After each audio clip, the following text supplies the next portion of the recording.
bombastic side eye, criminal offensive side eye. Tapi bohong.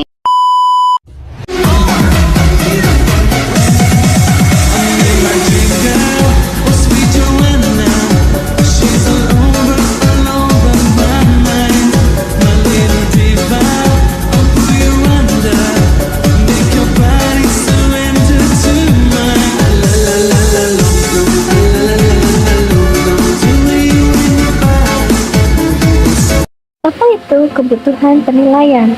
Kebutuhan penilaian mengacu pada proses yang digunakan untuk menentukan apakah pelatihan diperlukan atau tidak. Penilaian kebutuhan biasanya melibatkan analisis organisasi, analisis orang, dan analisis tugas. Analisis organisasi mempertimbangkan konteks di mana pelatihan akan diadakan. Analisis organisasi melibatkan penentuan kelayakan pelatihan, mengingat strategi bisnis perusahaan, sumber daya yang tersedia untuk pelatihan, dan dukungan dari manajer dan rekan-rekan untuk kegiatan pelatihan. Lalu, mengapa sih kebutuhan penilaian ini diperlukan? Penilaian kebutuhan penting karena manajer atau klien lain meminta pelatihan yang berfokus pada menutup kesenjangan keterampilan akibat kurangnya pengetahuan atau keterampilan. Bisa jadi sebenarnya meminta atau membutuhkan sesuatu yang lain, seperti cara untuk memotivasi karyawan, mengubah perspektif atau sikap mereka, atau mendesain ulang alur kerja. Penilaian kebutuhan memberikan masukan penting pada sebagian besar langkah selanjutnya dalam desain pelatihan. Proses penilaian kebutuhan menghasilkan informasi terkait siapa yang membutuhkan pelatihan dan apa yang perlu dipelajari oleh peserta pelatihan, termasuk tugas-tugas yang perlu dilatih, ditambah pengetahuan, keterampilan, perilaku, atau persyaratan pekerjaan tambahan lainnya. Penilaian kebutuhan membantu menentukan apakah perusahaan akan melakukan outsourcing pelatihannya, yaitu membeli pelatihan dari vendor atau konsultan, atau mengembangkan pelatihan melalui sumber daya internal. Menentukan dengan tepat apa yang perlu dipelajari oleh peserta pelatihan sangat penting untuk langkah berikutnya dalam proses desain pembelajaran yang mengidentifikasikan hasil dan tujuan pembelajaran. Melalui identifikasi hasil pembelajaran dan sumber daya yang tersedia untuk pelatihan, penilaian kebutuhan juga memberikan informasi yang membantu perusahaan memilih metode pelatihan atau pengembangan yang tepat. Penilaian kebutuhan juga memberikan informasi mengenai hasil yang harus dikumpulkan untuk menyalahkan efektivitas pelatihan. Selanjutnya, siapakah yang harus berpartisipasi dalam penilaian kebutuhan? Tujuan pengkajian kebutuhan adalah untuk menentukan apakah suatu kebutuhan pelatihan ada, untuk apa pelatihan itu ada, dan untuk tugas apa saja pelatihan itu diperlukan. Maka penting untuk melibatkan semua pihak yang berkepentingan dalam pengkajian kebutuhan. Pemangku kepentingan mencakup orang-orang dalam organisasi yang memiliki minat dalam pelatihan dan pengembangan, dan yang dukungannya penting untuk menentukan keberhasilan atau kegagalannya di masa mendatang. Pemangku kepentingan termasuk pimpinan perusahaan dan tingkat atas manajer, manajer tingkat menengah, pelatih, dan karyawan yang merupakan pengguna paket pembelajaran. Ada beberapa cara untuk memastikan bahwa pemangku kepentingan dilibatkan dalam penilaian kebutuhan. Satu caranya adalah dengan membentuk kelompok penasihat formal yang bertemu secara teratur untuk mendiskusikan isu-isu pembelajaran. Cara lain adalah dengan memastikan bahwa pemangku kepentingan terkait diikutsertakan wawancara, kelompok fokus, crowdsourcing, dan survei yang digunakan untuk penilaian kebutuhan. Biasanya hanya pelatih yang peduli dengan proses penilaian kebutuhan. Metode yang digunakan dalam penilaian kebutuhan. Teknik yang pertama adalah observasi. Keuntungannya menghasilkan data relevan terkait lingkungan kerja. Kerugiannya adalah memerlukan pengamat yang terampil. Perilaku karyawan dapat terpengaruh oleh observasi. Teknik yang kedua adalah survei. Keuntungannya adalah biayanya murah. Kerugiannya memerlukan waktu, tingkat pengembalian yang rendah, tanggapan yang tidak sesuai, tidak rinci, hanya memberikan informasi yang terkait dengan pertanyaan yang diajukan. Teknik yang ketiga adalah wawancara. Keuntungannya baik untuk mengungkap detail kebutuhan pelatihan serta penyebab dan solusi dari masalah. Kerugiannya memerlukan waktu yang lama, sulit untuk dianalisis, memerlukan pewawancara yang terampil, dapat mengancam SMS, sulit untuk dijadwalkan. SMS hanya memberikan informasi yang mereka pikir Anda ingin dengar. Teknik selanjutnya adalah focus group crowdsourcing. Keuntungannya berguna untuk masalah kompleks atau kontroversial yang mungkin tidak bisa atau tidak mau dijelajahi oleh satu orang. Kerugiannya memerlukan waktu yang lama untuk diorganisir, anggota kelompok hanya memberikan informasi yang mereka pikir Anda ingin dengar. Teknik selanjutnya adalah dokumentasi, manual teknis, catatan, studi penelitian. Keuntungannya, sumber informasi yang baik mengenai prosedur. Kerugiannya adalah Anda mungkin tidak bisa memahami bahasa teknis dan materi mungkin sudah lama atau usang. Teknik selanjutnya adalah teknologi. Keuntungannya adalah objektif. Kerugiannya adalah dapat mengancam karyawan. Manajer mungkin menggunakan informasi untuk hukuman daripada pelatihan. Teknik yang terakhir adalah data historis atau ulasan kinerja. Keuntungannya memberikan data terkait kinerja dan praktik. Kerugiannya, data yang tersedia mungkin tidak akurat atau tidak lengkap, atau mungkin tidak sepenuhnya mewakili kinerja. Selanjutnya ada penilaian kebutuhan. Bagian ini mengkaji tiga elemen penilaian kebutuhan: analisis organisasi, analisis orang, dan analisis tugas. Dalam praktiknya, analisis organisasi, analisis orang, dan analisis tugas tidak dilakukan dalam urutan apapun. Namun, karena analisis organisasi berkaitan dengan mengidentifikasi apakah pelatihan sesuai dengan tujuan strategis perusahaan dan apakah perusahaan memiliki anggaran, waktu, dan keahlian untuk pelatihan, maka biasanya analisis tersebut dilakukan terlebih dahulu. Sedangkan analisis personel dan analisis tugas seringkali dilakukan pada waktu yang sama karena sulit untuk menentukan apakah definisi kinerja merupakan masalah pelatihan tanpa terlebih dahulu memahami tugas dan tugas. Analisis organisasi. Analisis organisasi melibatkan identifikasi apakah pelatihan mendukung arah strategis perusahaan, apakah manajer, rekan kerja, dan karyawan mendukung kegiatan pelatihan, dan sumber daya pelatihan apa yang tersedia.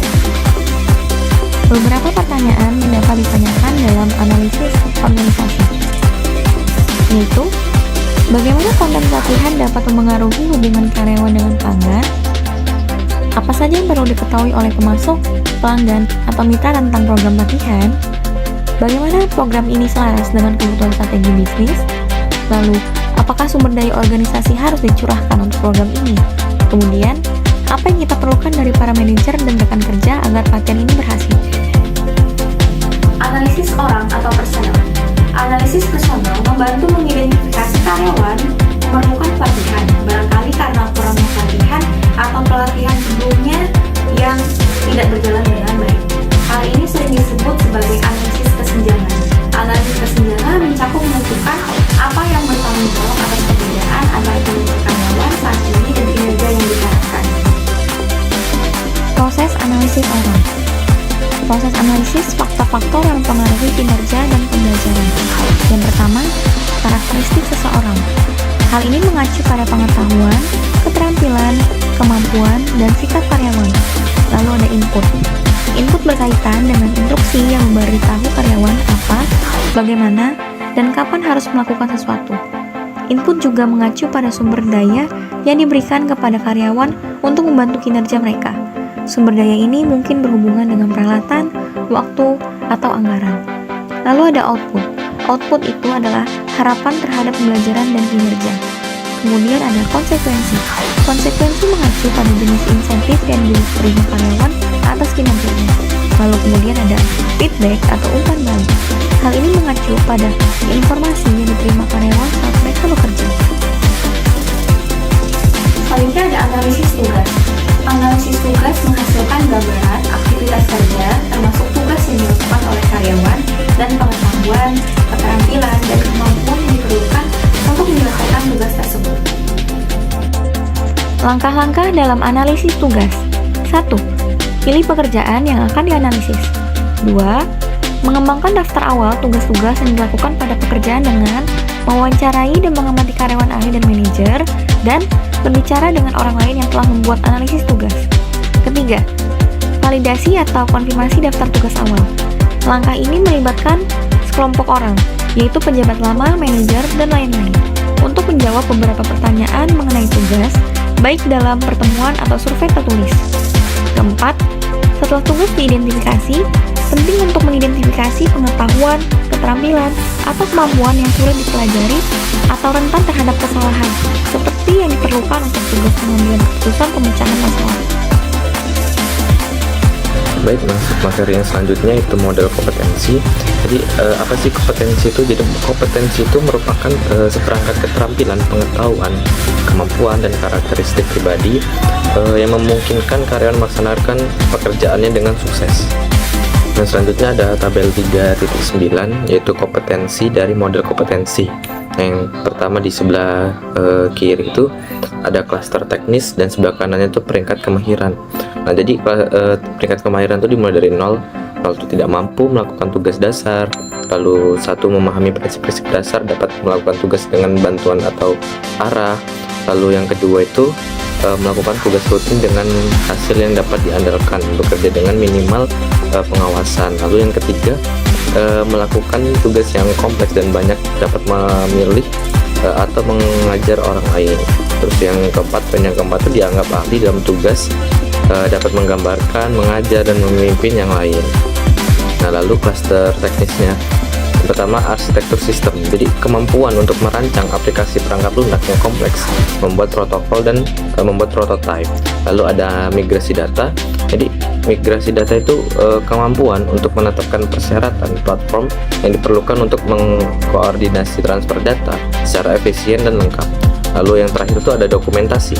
Nah, jadi kemampuan menyiapkan dokumentasi yang komprehensif dan lengkap, termasuk spesifikasi, diagram alir, pengendalian, proses, dan anggaran. Nah, jadi dalam ketiga klaster teknis itu kita bisa melihat dari poin 0 sampai 4 tuh mana yang masuk kriteria dalam klaster teknis tersebut. Selanjutnya itu ada perbedaan antara analisis pekerjaan dan model kompetensi. Jadi model kompetensi itu lebih cenderung menghubungkan kompetensi dan tujuan bisnis perusahaan. Nah, sebaliknya analisis pekerjaan itu menggambarkan perbedaan antar pekerjaan, kelompok pekerjaan, atau tingkat organisasi dan menghasilkan pengetahuan, keterampilan, dan kemampuan khusus untuk pekerjaan tertentu. Lalu ada gambar 3.5 yaitu proses yang digunakan dalam mengembangkan model kompetensi. Nah, yang pertama itu ada identifikasi bisnis, strategi, dan tujuan. Lalu ada mengenali pekerjaan, jabatan atau keluarga pekerjaan. Lalu selanjutnya ada mengadakan wawancara dan kelompok fokus dengan berkinerja terbaik. Lalu mengembangkan kompetensi dan kompetensi model. Lalu yang terakhir itu ada validasi dan tinjau modelnya. Nah, model kompetensi itu berguna untuk pelatihan dan pengembangan dalam beberapa cara. Yang pertama itu mereka mengidentifikasi perilaku yang diperlukan kinerja kerja. Model ini memastikan mental dan kinerja karyawan sebagai bagian dari program dan berhubungan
adalah memilih metode yang memberikan hasil terbaik dengan menggunakan sumber daya yang paling sedikit, seperti waktu, uang, dan tenaga kerja.